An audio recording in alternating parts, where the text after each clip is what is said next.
Misalnya Mas Gibran berangkat betul jadi wapres karena memenuhi kriteria keputusan Mahkamah Konstitusi, disebutkan sudah berpengalaman menjadi wali kota dan disebabkan karena pemilihan umum.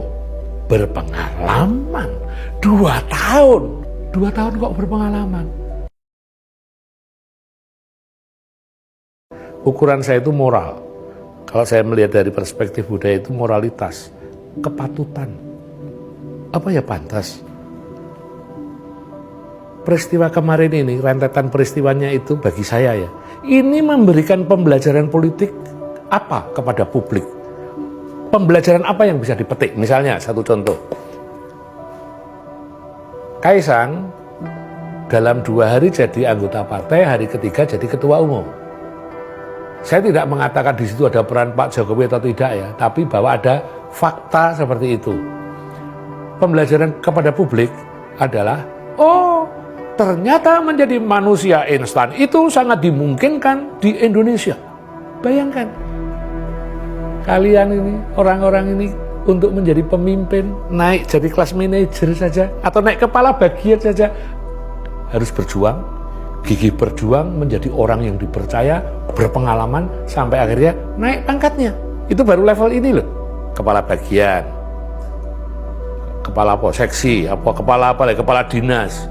Ada tahapan-tahapan untuk mematangkan kepribadian seseorang, keterampilan dan segalanya. Ada proses. 2 hari punya kartu anggota. Hari ketiga ketua umum masuk takui. Pembelajaran apa kecuali bahwa jadi manusia instan itu pilihan.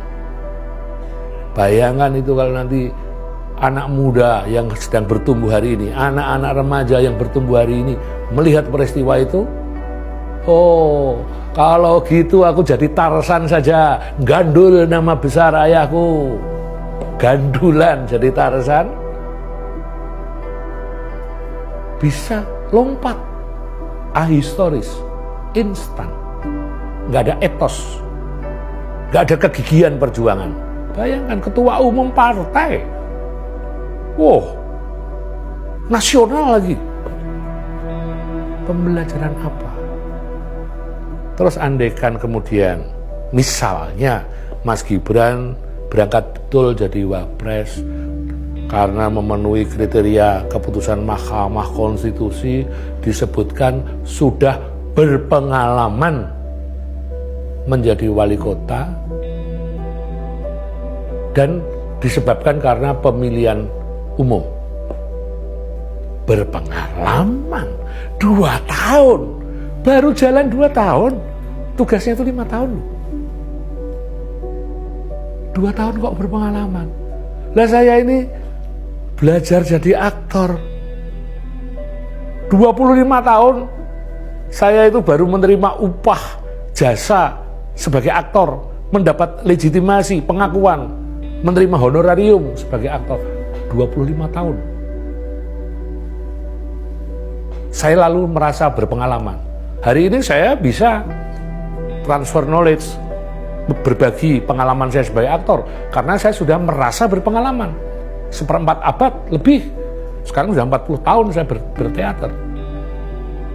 Saya baru berani mengatakan saya berpengalaman. Kalau hari ini karena ada satu keputusan dari Mahkamah Konstitusi, dianggap berpengalaman, dan yang dianggap berpengalaman itu percaya dengan itu, aduh.